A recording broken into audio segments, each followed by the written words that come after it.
lire Canal, c'est l'heure de vous informer. Le grand journal, tout de suite les titres.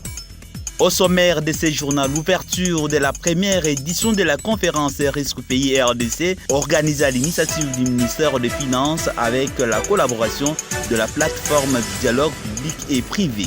Aussi dans ce journal, le gouverneur de la ville-province de Kinshasa s'est rendu à Binza Météo, question de son premier des dégâts causés par l'incendie sur le site de Binza Météo. Aussi dans ce journal, la fondation Les Amis de Maman Marthe Kassalou Tshisekedi et Mireille Mianda Kongolo en mission spéciale à Lubumbashi, question de redynamiser cette fondation dans le Haut-Katanga.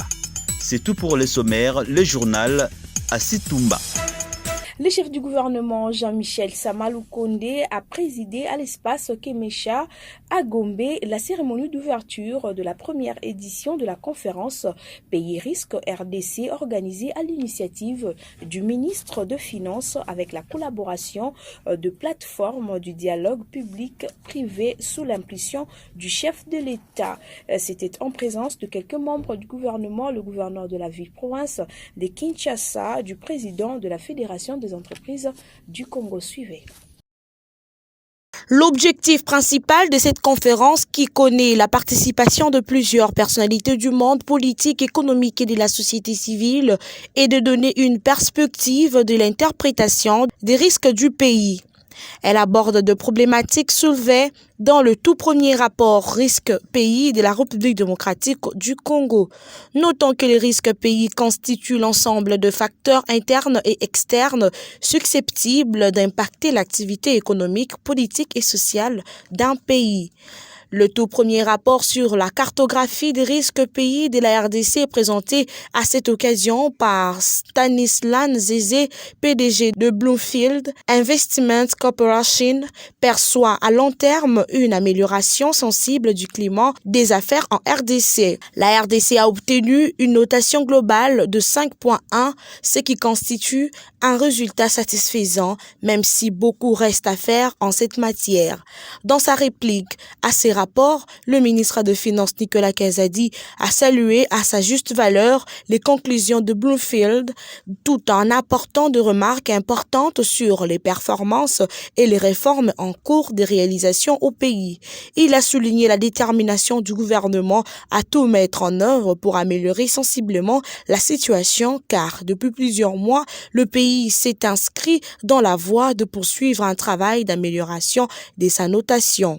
Ouvrant officiellement cette conférence, le Premier ministre Samaloukonde a remercié le ministère des Finances et tous les organisateurs de cette conférence qui va permettre de reproduire des réflexions pertinentes et des débats constructifs dans le cadre du dialogue public et privé en RDC. Tout en saluant la pertinence du rapport présenté par Bloomfield Investment Corporation, Samaloukonde a réitéré haut et fort la détermination de son gouvernement à continuer à œuvrer pour l'amélioration sensible du climat des affaires en RDC. Signalons enfin qu'après la cérémonie d'ouverture, les participants se sont retrouvés en panel sur des thématiques basées notamment sur les performances économiques de la RDC et les climats des affaires, les questions liées à la sécurité intérieure et extérieure, l'environnement social et la transition écologique en RDC sont également au centre de cette première conférence Risque Pays RDC. Toujours dans le même registre, le chef du gouvernement a aussi présidé à la primature la réunion du comité des conjonctures économiques et la gouverneure de la Banque centrale du Congo. À titre exceptionnel, le ministre de l'Enseignement supérieur et universitaire ainsi que la vice-ministre de l'EPST ont rehaussé de leur présence à cette réunion. Très préoccupé par la situation qui prévaut à l'enseignement supérieur et universitaire, notamment la grève déclenchée par les professeurs d'université, le Premier ministre Jean-Michel Samaloukonde et tous les autres membres du CCE ont souligné la nécessité pour le gouvernement de la République d'honorer ses engagements pris dans les accords conclus avec l'association de professeurs et les enseignants de l'EPST. À en croire le ministre d'État en charge du budget, Aimé Boji, qui a fait le compte-rendu de cette réunion à la presse, des pistes de solutions ont été préconisées en vue de parvenir à la levée de ce mouvement de grève. Va communiquer ces propositions de solutions aux professeurs d'université, à leurs syndicats, pour que nous puissions mettre fin à ce mouvement de grève qui s'est déclenché et qui prévoit une grève des étudiants demain. Pour ce qui est du secteur de l'EPST, la vice-ministre a rassuré le comité des conjonctures que la situation est stable, mais elle a attiré l'attention sur la nécessité de mettre en application certains aspects des résolutions des engagements pris par le gouvernement à Bibois. Au cours de cette réunion hebdomadaire du comité de conjoncture économique, l'on a passé en revue aussi la situation macroéconomique pour la semaine du 19 au 23 septembre au plan international et national, mais aussi les dossiers de mise à la retraite des agents de l'administration publique. Nous avons examiné le contexte économique international qui demeure difficile à la suite des effets pervers liés au conflit russo-ukrainien. Et cet état des choses fragilise la croissance de l'économie mondiale, mais aussi généralise l'inflation dans plusieurs régions de la planète.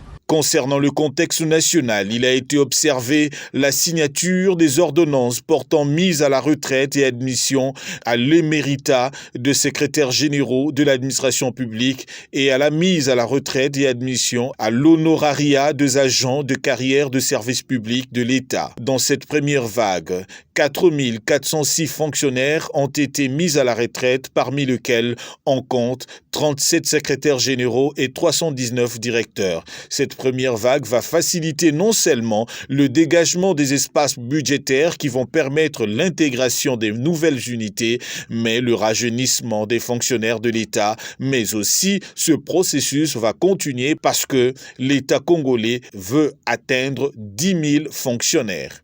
Concernant les indicateurs macroéconomiques, le ministre d'État en charge du budget a fait savoir que le taux de change demeure relativement stable par rapport à la semaine précédente et se situe aujourd'hui à 2013 francs congolais contre $1 américain. Le ministre des Infrastructures, Travaux publics et Reconstruction, Alexis Guissaro, a accompagné au cabinet du Premier ministre Jean-Michel Sama Lukonde la délégation de la société GED Africa et partenaires financiers engagés dans la construction d'une saute de près de 180 km entre la Zambie et les Hauts-Katanga. Le gouvernement congolais a signé un contrat de construction et de bitumage avec GED Afrique, un projet qui aura un impact économique énorme en République démocratique du Congo. Le gouvernement congolais a signé un contrat de construction et de bitumage avec GED Africa, un projet qui aura un impact économique énorme en République démocratique du Congo. Devant la presse, le ministre des ITPR a indiqué que ces investisseurs sont venus donner les assurances au chef du gouvernement quant à la concrétisation de ce projet. La séance d'aujourd'hui a porté sur le fait que j'étais venu introduire la délégation de l'entreprise GED, avec qui nous avons signé un contrat de construction, de bitumage de la route entre Kasomeno, Kasenga, Chaloué et Mwenda, d'à peu près 186 km. Et cette délégation aujourd'hui est conduite par M. Si, qui est à ma droite, qui est l'investisseur principal, qui va apporter en fonds propres pratiquement 30% de l'investissement. Et donc, à l'occasion de leur présence ici, de leur séjour à Kinshasa, ils avaient souhaité présenter leur civilité aux autorités du pays, dont son Excellence Monsieur le Premier ministre. A dit le ministre des Infrastructures et Travaux publics. De son côté, le CEO de la société qui va exécuter les travaux de cette route moderne a précisé que le coût global de ce projet est de 730 millions de dollars. Nous avons l'investissement en capitaux propres et nous sommes dans le processus de collectionner d'autres financements pour compléter l'investissement en capitaux propres. Néanmoins, nous avons déjà démarré les travaux sur le site et nous avons également lancé la maintenance de la route Kasomeno-Kasenga. Hier, nous étions en Zambie.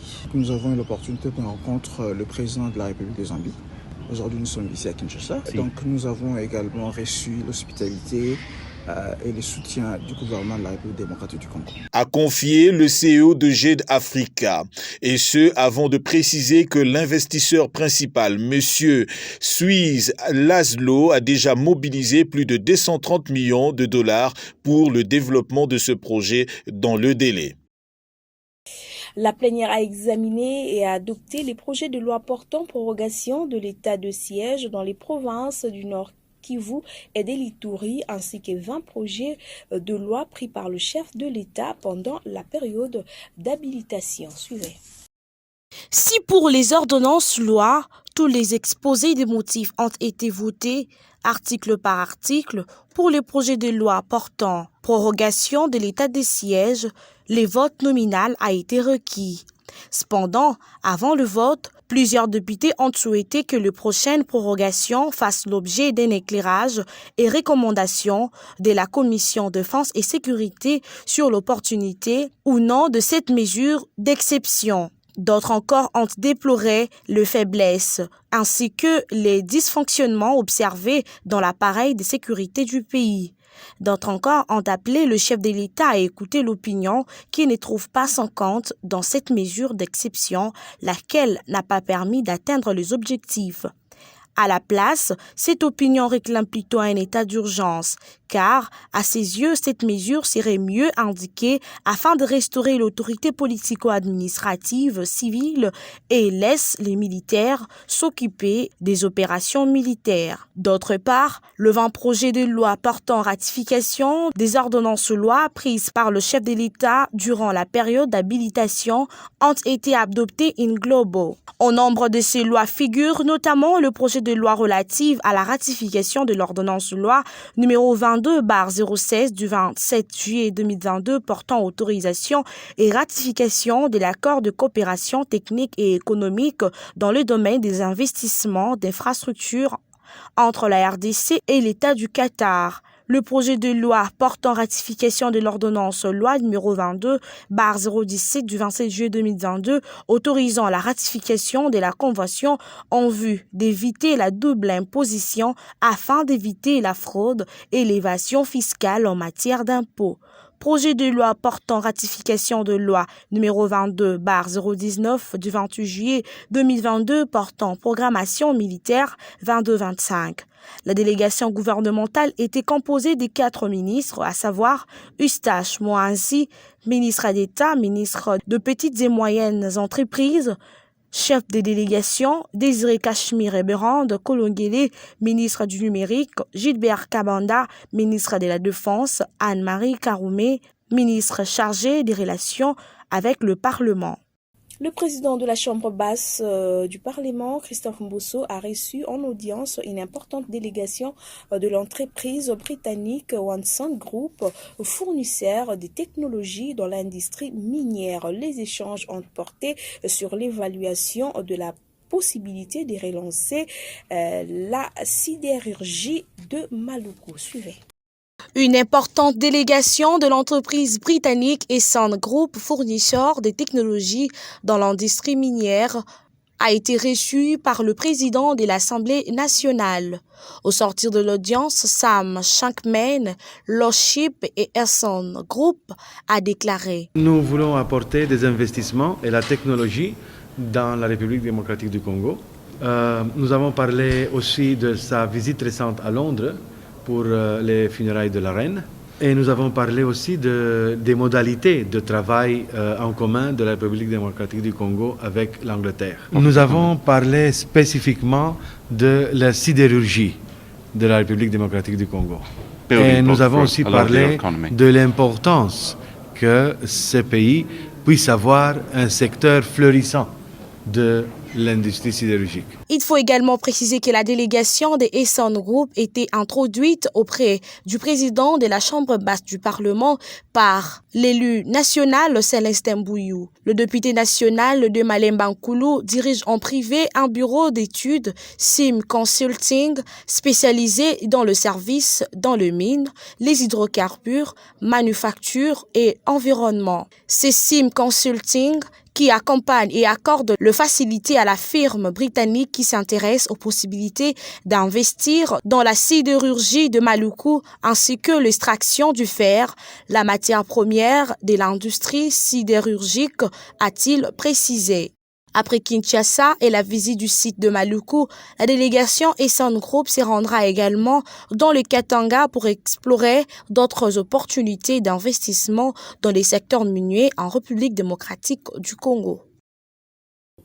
Tout à fait autre chose dans ces journaux, le président de la Commission électorale nationale indépendante, Denis Kadima, a échangé avec la gouverneure de la province du Mai-Ndombe, Rita Bola. Leurs échanges ont tourné tout autour des conflits qui rongent les territoires des Kwamount entre les Téké et les Yaka. L'hôte du président Kadima a fait les déplacements pour s'enquérir des préparatifs en lien avec l'opération d'enrôlement des électeurs dans sa province, précisément dans les territoires des Kwamount, en proie à des affrontements intercommunautaires entre Téké et Yaka.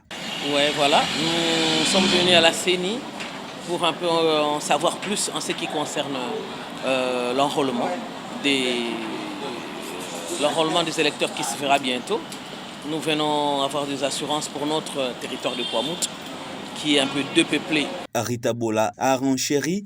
L'enrôlement aura bel et bien lieu à Kwamount, puisque les stratégies seront mises en place. La population, les militaires ont déjà apaisé la population. La population va rentrer et nous, le gouvernement tant central que provincial, nous allons rassurer cette population-là en ramenant le bon vivre et les vivre ensemble après.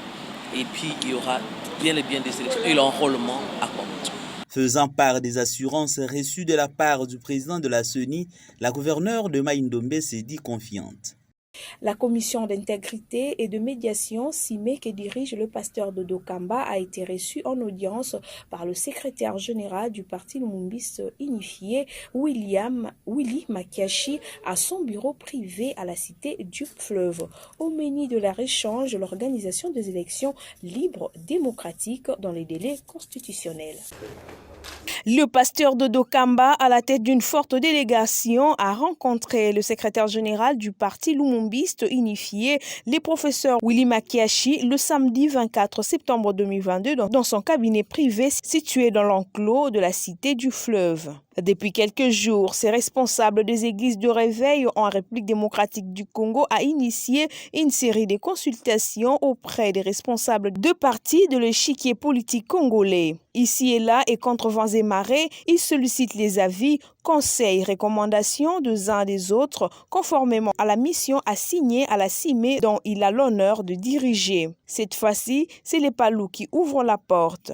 Créé en 1954, 58 ans d'expérience politique, véritable parti de masse et disposant d'un ancrage incontournable, ce parti a été choisi par le pasteur Dodo Kamba pour enrichir sa démarche et c'est conformément à la mission assignée à la CIME, notamment celle des médiations pour dégager l'inclusion autour du processus électoral. Au sortir de cette entrevue, salué par les deux partis, Séberger à la soutane s'est livré à la presse en ces termes.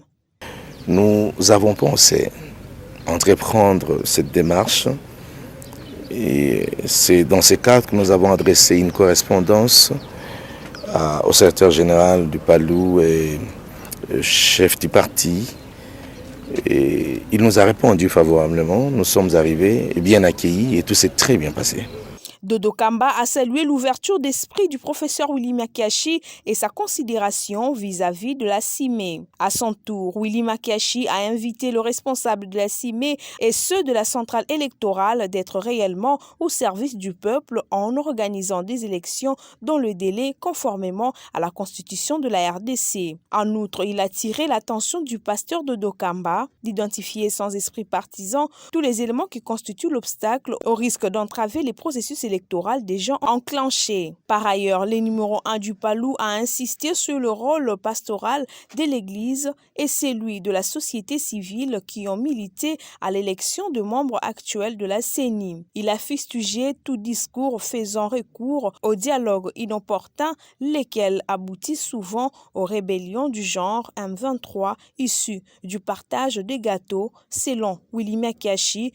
Tout dialogue ayant comme implication la médiation internationale est à bannir avec la dernière énergie. Le gouverneur de la ville-province de Kinshasa, Jean-Tiningo Bilambaka, s'est rendu à Mbinza Météo dans la commune de Ngaliema où un incendie s'est produit aux premières heures du mercredi 28 septembre, consumant près de 80 ateliers de meubles. Accompagné du ministre provincial après le gouverneur Charles Mbutamuntu, l'autorité urbaine s'est d'abord imprégnée des dégâts énormes causés par ce drame avant de recevoir des explications de la part de la police et des témoins ayant vécu le drame. Puis, le gouverneur de la ville a visité 6 maisons voisines de ce site aussi touché par l'incendie. Pas de pertes en vies humaines, mais des dégâts matériels très importants. Face à la presse, le gouverneur de la ville s'est dit choqué par le drame. Il a promis de faire rapport au niveau du gouvernement central afin qu'ensemble de venir en aide à tous les sinistrés. C'est un incendie qui n'est pas d'origine criminelle. C'est tout simplement une maladresse de certains menuisiers qui ont l'habitude d'allumer le feu assez tard la nuit. On nous apprend aussi qu'ils ont l'habitude d'avoir des pratiques assez bizarres avec des femmes qui viennent faire un peu de bordel dans leurs entrepôts. En outre, selon le gouverneur Jean-Tiningo Bila, ce comité restreint étudiera également les possibilités de relocaliser ce menuisier sur un autre site ou de construire une galerie moderne sur le même site des météos. Entre-temps, une palissade sera placée à cet endroit en vue de sécuriser les sites. La fondation Les Amis de Mama Marthe Kassalou et Mireille Mianda a reçu une délégation venue de Kinshasa à son siège provincial de Lubumbashi dans les Hauts-Katanga pour une mission spéciale au sein de la dite fondation coordonnée par Mireille Mianda. Suivez. Arrivé à Lubumbashi ce mercredi 28 septembre 2022 via l'aéroport international de la Loano dans le Haut-Katanga de la délégation de la Fondation Femmes et Promotion en provenance de Kinshasa avec à sa tête la vice-présidente de la dite fondation Geneviève Beyamitika accompagnée par la parsec de Mama Marthe Kassalou Tshisekedi Norampunga. Accueillie au pied de l'avion par la présidente de la fondation Les Amis de Mama Marthe Kassalou Tshisekedi et Mireille Mianda Kongolo en Provence, Mireille Mianda et quelques cadres de sa fondation. Nous sommes joyeux de nous accueillir ici chez vous. De l'aéroport, les cortèges s'est dirigé au siège provincial de la fondation AAMM, situé au numéro 2391 de l'avenue Mandunga, quartier Gambela, commune de Lubumbashi. Ici, les membres de la fondation Les Amis de Mama Marthe Kassalou Tshisekedi et Mireille Mianda Kongolo ont réservé un accueil chaleureux à cette grande délégation.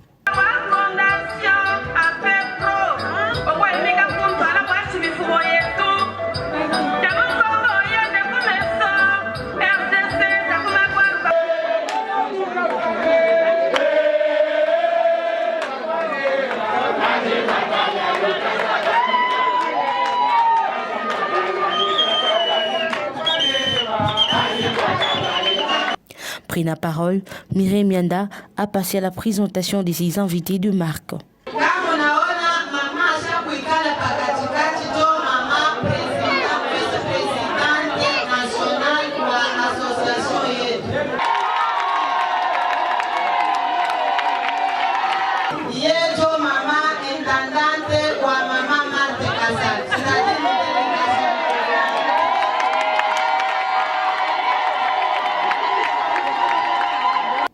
Geneviève Beyamitika, vice-présidente de la Fondation Femmes et Promotion, n'est pas restée indifférente vis-à-vis des membres de AAMM venus des différents coins de la capitale qui préfèrent pour la circonstance.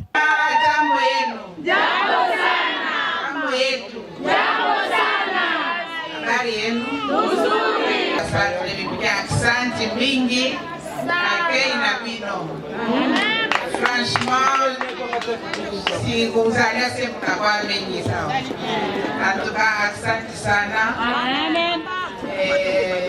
toutes les bonnes choses. Signalant que cette délégation est en mission spéciale à Lubumbashi, précisément au sein de la fondation Les Amis des Mamas Marthe Kassalu Tshisekedi et Mireille Mianda Nkongolo, toujours dans le but de soutenir la vision du chef de l'État, Félix Antoine Tshisekedi Tshilombo.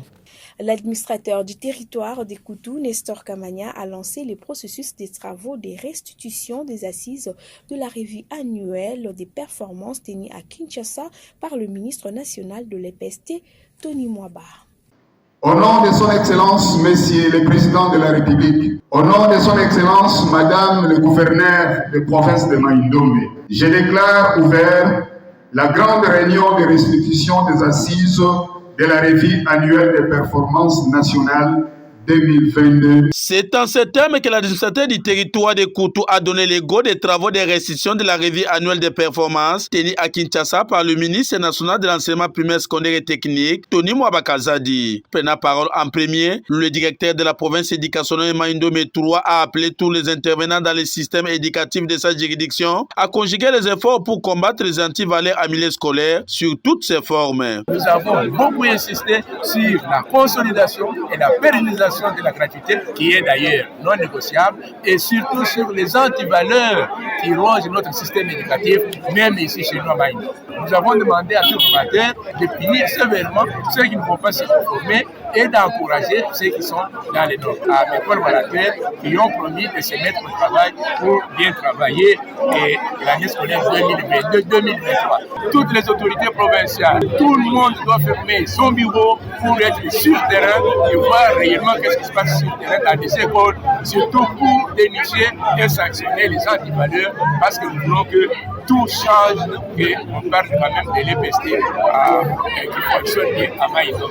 Le patron de la territoriale de Koutou a pour sa part félicité le comité provincial de l'EPST Maïndomé 3 qui dirige Nestor Ntumbakar. Depuis son existence, ils font preuve d'une probité exceptionnelle. D'après les sources dignes de foi, le rapport présenté et défendu par notre délégation a été classé parmi les meilleurs. Sur ce, je dis félicitations et grand merci. Nous voici encore rassemblés dans cette salle pour la restitution de la revue annuelle des performances nationales.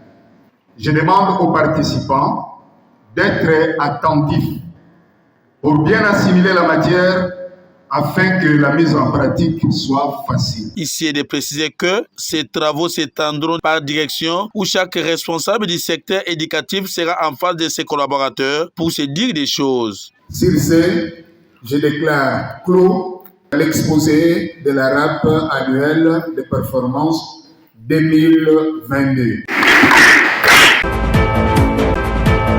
Avis de recherche. La famille Jules Longondio est à la recherche de leur fils et frère Emmanuel Nduya Longondio, porté disparu depuis le 7 septembre 2022. Ce dernier souffre quelquefois d'un problème mental. Il n'est pas agressif. Une récompense est réservée à toute personne qui les conduira au domicile familial sur la Ritoana numéro 11 bis au quartier 3 Massina, référence agent solidaire Massina, quartier 3. Veuillez contacter la famille Longondio au numéro 084 095 059 6 ou au 089 94 91 189. Communiqué signé Gilles Longondio. Ce journal est terminé, mais avant de nous séparer, le rappel de titres. L'ouverture de la première édition de la conférence Risque Pays RDC, organisée à l'initiative du ministère des Finances avec la collaboration de la plateforme du dialogue public et privé. Le gouverneur de la ville-province de Kinshasa s'est rendu à Binza Météo, question de son premier des dégâts causés par l'incendie sur le site de Binza Météo. La fondation Les Amis des Mamas Marthe Kassalu Tshisekedi et Mireille Mianda Nkongolo en mission spéciale à Lubumbashi, question de redynamiser cette fondation dans le Haut-Katanga. Fin de cette édition, merci à Maximilien Sala pour la prise de vue. Le montage était signé par Moïse Boulou, la réalisation de Elsie Sido ainsi que Jean-Pierre Marc.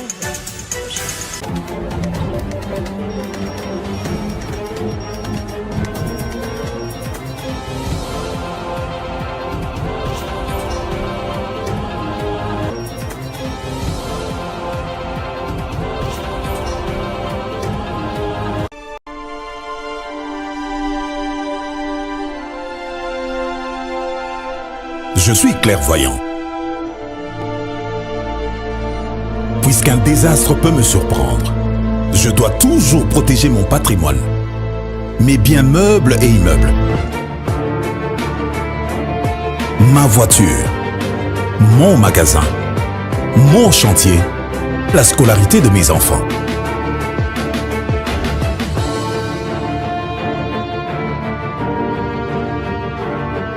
Heureusement, la SONAS a démontré sa capacité à couvrir les risques et à prendre correctement en charge l'assuré, ainsi que toutes les victimes en cas de sinistre. SONAS, symbole national des assurances. Société à Banamboka. SONAS, leader des assurances en République démocratique du Congo.